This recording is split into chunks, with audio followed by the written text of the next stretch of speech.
The day I woke up in the body of a mafia kingpin's canary, I laid all my cards on the table. If I help you find your true love, I told him, I can go back to my own world. Damien listened, then threw his head back and roared with laughter. Just when I thought it was a lost cause, he yanked me into his arms. Interesting, he purred, his voice a low growl against my ear. This one's mine. And just like that, I became his one and only canary. I tried to remind him every now and then, nudging him to look at other women, to search for his soulmate. But each attempt ended with me pinned to his bed, punished until I couldn't walk for days. As he ripped another piece of my lingerie, he'd whisper teasingly, "Did your little system of yours tell you that once you're my bird, you never fly away?" After a while, the thought of going home didn't seem so urgent anymore. Until the day he brought her back, the sister of his sworn enemy. The girl, Heike, plunged a knife into his back, her eyes red with fury. "I'll kill you one day," she spat, "to avenge my brother." He didn't even flinch. Instead, he gritted his teeth through the pain and nodded. "I'll be waiting." In that moment, the mission progress bar, stuck at 0% for 8 long years, quietly ticked up to 10. That night, for the first time, Damien didn't come to my room. I found him in the villa's garden, a cigarette dangling from his lips, his brow furrowed in thought. His gaze kept drifting up to a single window on the second floor. I followed his line of sight. It was the room he had just arranged for Heike. It had to be her. She was the one. My mission was finally moving forward. I should have been thrilled, but for some reason, a bitter sting crept into my nose, my eyes burning. The night air was damp and heavy. I was probably just catching a cold. I quickly brewed a cup of hot ginger tea and brought it to him. He looked up, a faint smile touching his lips. He held out a credit card. My hand paused as I set down the mug. I didn't take it. A flicker of confusion crossed Damien's face. "What's wrong? Isn't this how it always is?" he asked, pushing the card closer. "Take it. Go buy a bag you like." He was right. This was us. For 8 years, I had played my part as the perfect canary. I took his money, never his love. Whenever I was especially attentive, it meant my funds were running low. And he never skimped on spoiling me. A cup of hot tea for a credit card. It was a fair trade. I forced a smile and took the card, my voice dripping with the practiced sweetness of a courtesan. "Thank you, Damien." Ordinarily, this would be his cue to pull me into his arms and claim his prize right then and there, but he just nodded, his gaze already drifting back towards the house. The money was in my hand, yet for the first time, I felt a pang of disappointment. This was a bad sign. I couldn't let myself get attached. As a task runner, I was destined to leave. I spent the night drawing up a new plan. I had to speed things up between them. The next morning, I knocked on Heike's door, all bright and bubbly. I grabbed her hand, insisting on taking her to the most expensive, Michelin-starred breakfast spot in the city. She violently shook me off. "You're not afraid you'll end up dead in a ditch, being a whore for a monster like that?" Her words struck me silent. "You'll see how good he is soon enough," I thought. Despite her reluctance, I dragged her to the restaurant. And there, she saw Damien, crouched in a back alley, gently feeding a stray cat. She saw him handing a warm parcel of food to a lonely old woman. "Humph, just for show," she muttered, her tone as hard as ever. But I saw it, the flicker of softness in her eyes. Heike was stubborn. She'd sworn to kill Damien, and she tried every single day, in 100 different ways. When Damien went on a raid, she'd leak his location to a rival gang, getting him ambushed. When he had a negotiation, she'd tip off the cops, nearly getting him killed as a snitch. The most absurd was when Damien and I were trying to get a little adventurous with some roleplay in his car. She actually called the police and reported him for soliciting a prostitute. Furious, I confronted her. "Why did you have to drag me into it?" She looked at me with righteous indignation. "Have you no shame? How could you let yourself be with a monster like that?" In all my years with Damien, no one had ever dared to insult me like that. I raised my hand to strike her, but Damien caught my wrist. "She's just a kid, Alara. Let it go." "So I'm just supposed to let her call me a whore?" To placate me, Damien replaced my supplementary card with a black card with no spending limit. No matter how many times she put his life in danger, he never got angry with her. It was as if he was enjoying this deadly game of cat and mouse. Slowly, a strange chemistry began to brew between them. It all came to a head on her 99th attempt on his life. As she crept into his room, ready to inject potassium chloride into his heart while he slept, he snapped awake, flipping her onto her back and pinning her beneath him. The spark that ignited between them was so intense a blind man could have felt it. I stood just outside the door, watching as Damien's lips crashed down on hers. She didn't resist. After a moment, she pushed him away, her face flushed a deep crimson. And then, they were kissing again, more fiercely this time. Shreds of clothing littered the floor. In that instant, my mission progress shot up by 40%. I knew Damien too well. I was the one who taught Heike all those assassination techniques. I was the one pulling the strings behind their little chase. Everything was going according to my plan. So why did my own heart ache with a dull, persistent throb?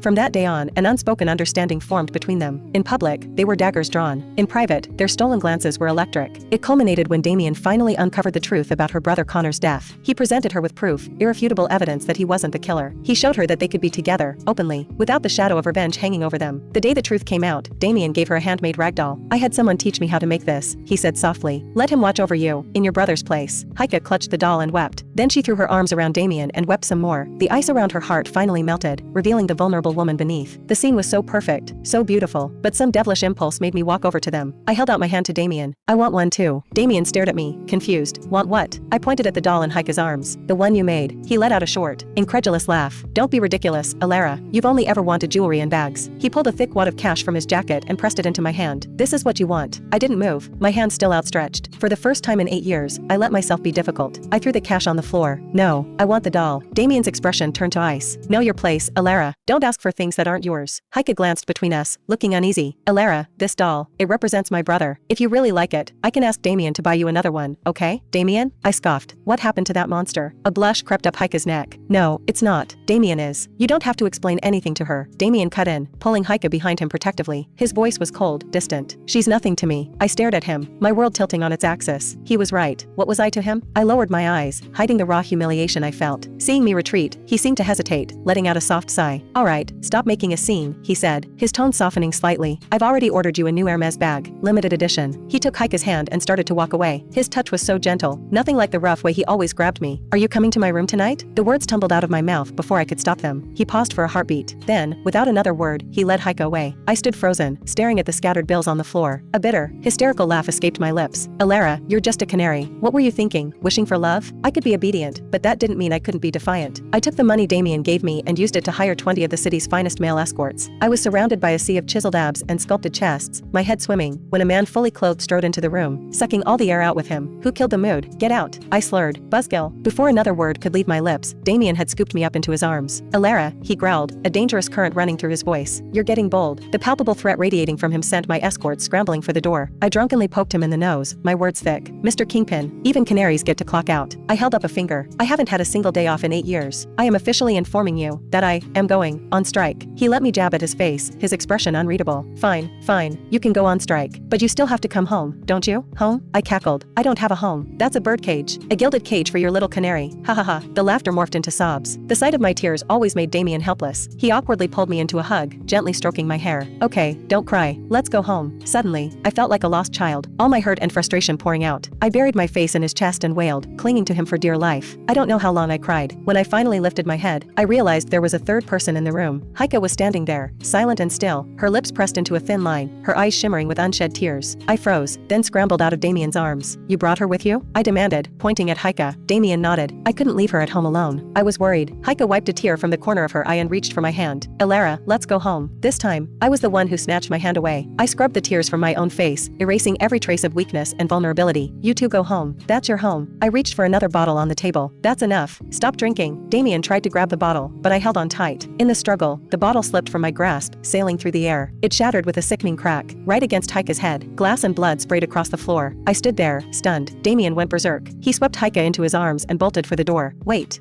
He turned back, and the indulgence I had always seen in his eyes was gone. In its place was an endless, chilling frost. His voice trembled with barely controlled rage. If anything happens to Heike, I will never forgive you.